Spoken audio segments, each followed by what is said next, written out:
Biggest project of India. हाल ही में इंडियन गवर्नमेंट के द्वारा इंडिया का पहला स्पेस स्टेशन 2030 तक लॉन्च कर देने की कहा गया है, जो कि इंडिया का मोस्ट एक्सपेंसिव और सबसे बड़ा प्रोजेक्ट होगा। अगर प्रेजेंट टाइम की बात की जाए तो टिहरी डैम, जो कि तकरीबन 2.5 बिलियन डॉलर से बना था, वह इंडिया का मोस्ट एक्सपेंसिव प्रोजेक्ट था। बट 2030 तक बनने वाला स्पेस स्टेशन इससे कहीं ज्यादा एक्सपेंसिव होगा और यह इंडिया की हिस्ट्री में सबसे बड़ा प्रोजेक्ट भी होने वाला है। तो इंडिया का स्पेस स्टेशन कितना बड़ा होगा, हाल में अंतरिक्ष में कितने और देशों के स्पेस स्टेशन है और स्पेस स्टेशन की हिस्ट्री क्या रही है, यही हम इस वीडियो में कवर करेंगे। अगर हम हिस्ट्री की बात करते हैं तो 19 अप्रैल 1971 को यूएसएसआर के द्वारा सैल्यूट 1 नामक दुनिया का पहला स्पेस स्टेशन लॉन्च किया गया था। बट जहां तक सैल्यूट 1 की बात है, इसको बहुत ही छोटी साइंटिफिक स्टडी के लिए बनाया गया था और यह बहुत जल्दी ही अबेंडन भी कर दिया गया। पर अगर हम बात करते हैं एक प्रॉपर मॉड्यूलर स्टेशन की, तो वह भी यूएसएसआर के द्वारा ही लॉन्च किया गया था, जिसको 28 फरवरी 1986 को लॉन्च किया गया। अगर हम बात करें मॉड्यूलर स्टेशन की, तो यह इस प्रकार का स्टेशन होता है जिसको एक के बाद एक पार्ट्स में लॉन्च किया जाता है और उसमें एक प्रॉपर लेबोरेटरी भी होती है और जो क्रू अर्थ से जाता है उनके रहने के लिए अलग अलग कंपार्टमेंट्स भी होते हैं। तो अगर पहला प्रॉपर स्पेस स्टेशन की बात करें तो वह यूएसएसआर का मीर ही माना जाता है और रशियन में मीर का मतलब होता है पीस। हालांकि इससे पहले यूएस के द्वारा 14 मई 1973 को ही स्काईलैब नामक एक स्पेस सेंटर लॉन्च कर दिया गया था, बट फिर भी वह किसी भी प्रकार से एक मॉड्यूलर स्टेशन नहीं था, इसीलिए उसे एक प्रॉपर स्पेस स्टेशन के रूप में नहीं देखा जाता है। तो उस समय यूएसएसआर का मात्र एक ही स्पेस सेंटर पूरी दुनिया में हुआ करता था। पर बाद में जब यूएसएसआर कोलैप्स हुआ तो 23 अप्रैल 1996 को मीर को भी रिटायर कर दिया गया, जिसको लेकर हम देखते हैं वेस्टर्न वर्ल्ड में काफी सेलिब्रेशन भी मनाए गए। हालांकि बाद में हम देखते हैं कि यूएसए के द्वारा रशिया को इनवाइट भी किया गया कि आओ और हमारे साथ में स्पेस सेंटर बनाओ। तो हाल का जो इंटरनेशनल स्पेस सेंटर है ये 1996 में बनना शुरू हुआ, जो कि तकरीबन 1998 में बनके तैयार हो पाया। इसको बनाने में अकेले यूएसए और रशिया ही नहीं थे, बल्कि बहुत सारे देशों ने और भी मदद की थी और यह तकरीबन 20 नवंबर 1998 को लॉन्च हुआ था। ऑलमोस्ट सारे बड़े देशों ने इसे बनाने में अपना पार्ट दिया था, बट हालांकि इंडिया और चाइना इसमें नहीं थे।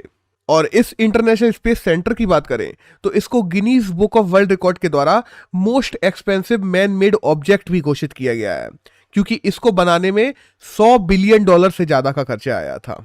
आज की अगर बात करें तो तकरीबन 23 साल इसको ऑपरेशन में आए हुए हो चुके हैं और ऑलमोस्ट ज्यादातर देश अपने हाथ पीछे खींच चुके हैं और इसका पूरा मेंटेनेंस आज केवल नासा कर रहा है, जो कि यूएसए बेस्ड एक स्पेस एजेंसी है। पर आज भी बात की जाए तो इसके मेंटेनेंस को लेके 5 से 6 बिलियन डॉलर हर साल लगते हैं और इन्हीं की वजह से कंट्रीज ने यह डिसाइड भी किया है कि 2030 तक इसको रिटायर भी कर दिया जाएगा। नासा का प्लान ये है कि इसको बाद में एक प्राइवेट कंपनी को बेच दिया जाएगा और इसको एक प्राइवेट स्पेस डेस्टिनेशन के रूप में बदल दिया जाएगा। तो जो भी ट्रेवलर्स घूमने जाना चाहेंगे फ्यूचर में इंटरनेशनल स्पेस सेंटर को एज ए टूरिस्ट प्लेस घूम सकेंगे। हालांकि इसकी मैक्सिमम क्वालिटी की बात करें तो तकरीबन 9 एस्ट्रोनॉट ही इसमें रुक सकते हैं। ये तो हो गई वर्तमान की बात, और यहां से अगर हम फ्यूचर की बात करते हैं तो 2030 में केवल 2 ही स्पेस सेंटर इंटरनेशनली बचेंगे, जिनमें से एक चाइना का होगा और एक होगा इंडिया का। अगर हम चाइना के स्पेस स्टेशन टाइगोंग 1 की बात करें तो वह 29 सितंबर 2011 में पहली बार लॉन्च किया गया था। यह भी एक मॉड्यूलर स्टेशन है, तो इसको भी अलग अलग पार्ट्स में लॉन्च किया जा रहा है और यह जल्दी ही बनके तैयार हो जाएगा। अगर बात की जाए कि यह कितना महंगा है तो चाइना ने इसको रिवील तो नहीं किया है, बट अगर हम इंटरनेशनल स्पेस सेंटर से इसको कंपेयर करते हैं तो यह साइज में उसका तकरीबन 20% है। तो अगर इंटरनेशनल स्पेस सेंटर की कॉस्ट $100 बिलियन है तो चाइना के ताइंगोंग की भी कॉस्ट मिनिमम टू मिनिमम 20 से 25 बिलियन डॉलर तो होगी ही। हालांकि लॉन्चिंग की कॉस्ट पहले से कम हुई है, पर रॉ मटेरियल और scientific equipment even though researches की कॉस्ट पहले से काफी ज्यादा बढ़ गई है, जिसके चलते ज्यादातर एक्सपर्ट्स का यह मानना है कि चाइना ने मिनिमम टू मिनिमम 20 से 25 बिलियन डॉलर तो खर्चे ही हैं इस स्पेस सेंटर को बनाने में।